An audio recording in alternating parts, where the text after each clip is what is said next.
A fully realized metropolis that players can freely explore, Cyberpunk 2077's Night City redefines what a game's open world can be. It makes perfect sense then that the developers would load it up with as much detail as possible, including fun references and Easter eggs. Should Cyberpunk 2077 players guide V into Afterlife, a bar owned by Night City fixer Rogue, they may find themselves getting into a discussion with an NPC named Dennis. This character will in turn introduce V to another character named Harayoshi, who purports to have been a brain surgeon, top of all, with good instinct back in Japan. He goes on to tell the story of how he was picked to perform brain surgery on the boss of the Tiger Claws, a crime syndicate discussed elsewhere in Cyberpunk 2077. But under his watch and his knife, the crime boss died, and the Tiger Claws held Harayoshi responsible. So he says he stowed away on a boat and headed for America, where Dennis saved him. But there is secret. I killed Tiger Claw boss on purpose. World best surgeon, make no mistake. This is all a lengthy homage to the American version of The Office. On the 2010 episode Happy Hour, a man named Hide reported that in his old life in Japan, he was a world-renowned heart surgeon who operated on a Yakuza boss and killed him, necessitating his escape by boat to the US, where Daryl saved his life and gave him employment as a warehouse and dock worker at Dunder Mifflin. My big secret. I killed Yakuza boss on purpose. I could search him. The best. The 1993 Sylvester Stallone movie Demolition Man could be considered part of the cyberpunk subgenre. Like Blade Runner or Cyberpunk 2077, it takes place in a not-so-distant future where technology allows for body mods and advanced artificial intelligence. Crime is rampant, and it always seems to be nighttime, with the world lit up by huge video screens and neon signs. An odd joke from Demolition Man has survived for decades. When Stallone's character is unfrozen and wakes up in 2032, he's perplexed by the new way of cleaning oneself after using the restroom. Toilet paper has been replaced by a system of 3 seashells, the exact use of which isn't explained in the film. But the place where you're supposed to have the toilet paper, you got this little shelf with 3 seashells on it. He doesn't know how to use the 3 seashells. Perhaps Cyberpunk 2077 takes place in a similar fictional futuristic universe as Demolition Man, because the residents of Night City have apparently adopted the 3 seashells method of personal hygiene. Players can explore V's apartment and poke around the bathroom. Next to the toilet, just by a curtain, sit 3 seashells, which apparently aren't just for decoration. The Cyberpunk 2077 locale Lizzie's Bar is the domain of a gang called the Moxers, where a character named Judy Alvarez runs a braindance suite, offering paying customers illegal and illicit virtual reality-like experiences. As a tech expert, she also helps out protagonist V on their various Night City quests. How about it, V? Raw brain dance. Ever taken a dip before? Whenever V puts in or receives a call from Judy, a box pops up on the player's screen, depicting her avatar, a traditional rendering of a ghost emerging from a red shell. In other words, this is literally a ghost in a shell, a subtle reference to Ghost in the Shell, the classic cyberpunk Japanese manga and anime franchise.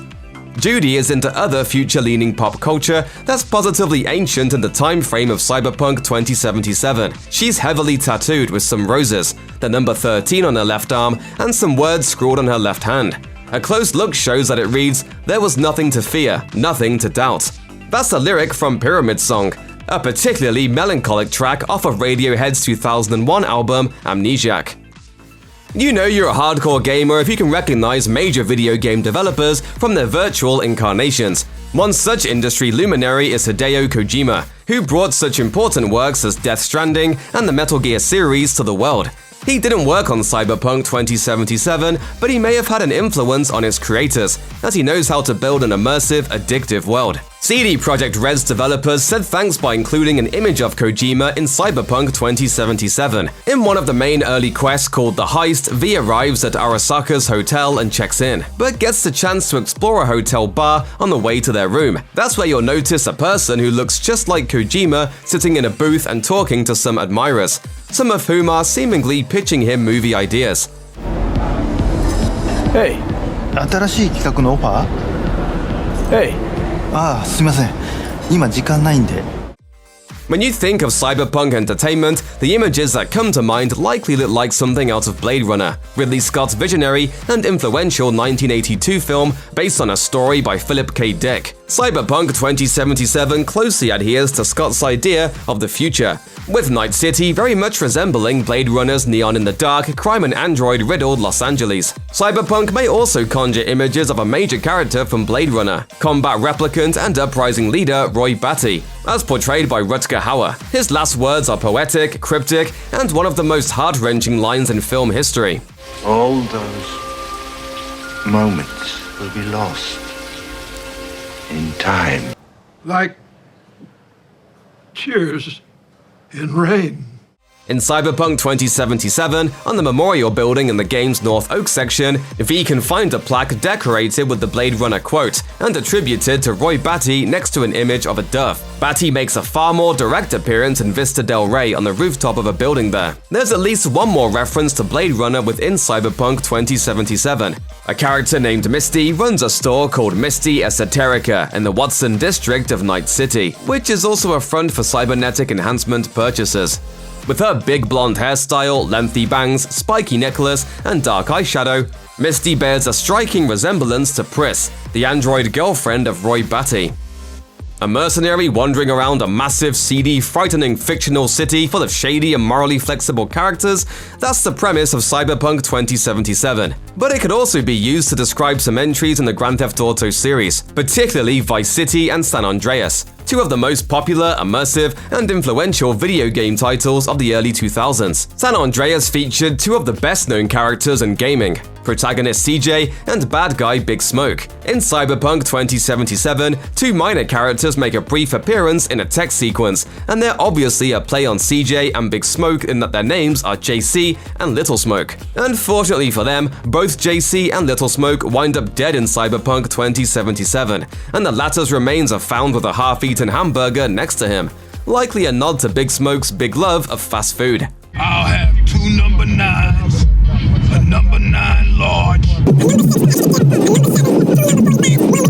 and a large soap.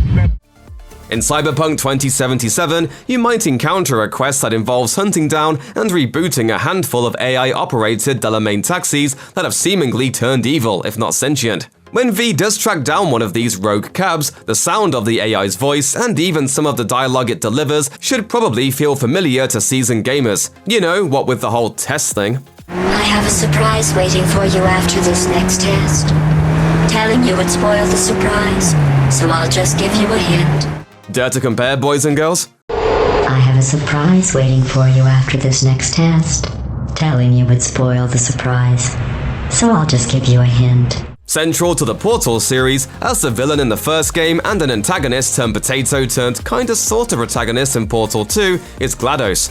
Short for Genetic Lifeform and Disk Operating System, an AI that controls Aperture's computerized enrichment center. It was programmed with a traditionally feminine character and voice, and a stone-cold personality, all of which are present when the taxi AI makes its presence felt in Cyberpunk 2077, accessible in Epistrophe Coast View in the Pacifica area. This disembodied inhuman voice wants to test V, and also threatens physical harm and ominously mentions that, quote, all the cake is gone, a direct reference to Portal's most famous "the cake is a lie" joke.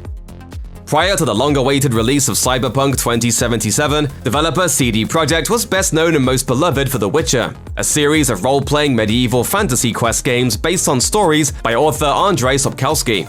CD Projekt programmers certainly have a special spot in their hearts for the company's previous contribution to gaming, which is evident in Cyberpunk 2077, despite taking place in a dystopian sci-fi America far from the distant past of the continent. For example, there's a weapon V can obtain in the game, a katana known as the Black Unicorn. That's the name of a sword brandished by Geralt in The Witcher 2 and 3. It's reserved for gamers who purchase Cyberpunk 2077 via GOG, and the sword shows up in V's apartment alongside some Witcher 3 clothing articles. In a meta, world falling in on itself kind of way, it would seem that the Witcher game series exists in the universe of Cyberpunk 2077. During the introduction to the Corpo life path, one of 3 available in the game, players can explore an ordinary-looking desk. In one of the drawers is an issue of Retro Gaming.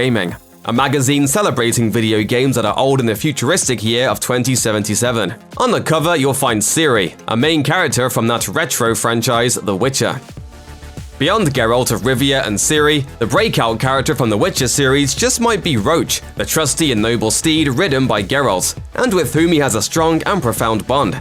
The world seems to love the horse decades into the future, when Cyberpunk 2077 is set, because he's all over the game. Furthering the notion that The Witcher exists in this game's universe, there are video game cabinets in a Cyberpunk 2077 arcade locale inviting players in to play Roach Race. This isn't an actual game in the real world, but it is here, and it involves Roach participating in various activities reminiscent of the horse race in The Witcher. Roach makes another quiet appearance in Cyberpunk 2077's world in the form of a sticker on V's car. Stanley Kubrick's 1980 film The Shining is a landmark in horror. Both a psychological thriller and supernatural tale, it's about the evil spirits that lead to a lot of death, murder, ghosts, and mental breakdowns for the Torrance family, who agree to be the winter caretakers of a clearly haunted hotel.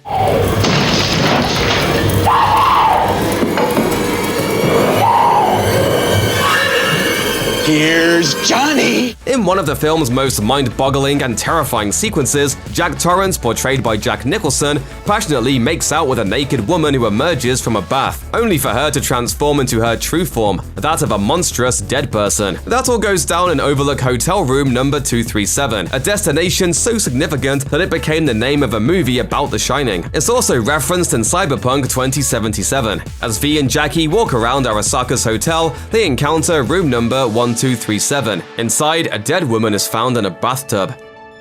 As Fortnite offers players the chance to perform a silly pop culture-inspired dance after a round of killing and bloodshed, so too does Cyberpunk 2077 lighten its pervasively dark, heavy, and unsettling tone with a feature in its photo mode. Players can take photos of their version of V during gameplay, and they can pose them in a number of pre-programmed and named positions, all of them references to movies, games, TV shows, and even memes. Among the listed options are Joker Stares, which captures V looking like the Joker from Joker dancing on a staircase. V can also strike a winning Dark Souls pose with a V for Victory entry, or evoke the aghast reaction of the South Park kids with "Oh my god, they killed V." Drake's much repeated and reworked Hotline Bling video-based meme can be found under the title Hard Pass / Now You're Talking. Other poses are inspired by JoJo's Bizarre Adventure, Titanic, Sailor Moon, and Pulp Fiction.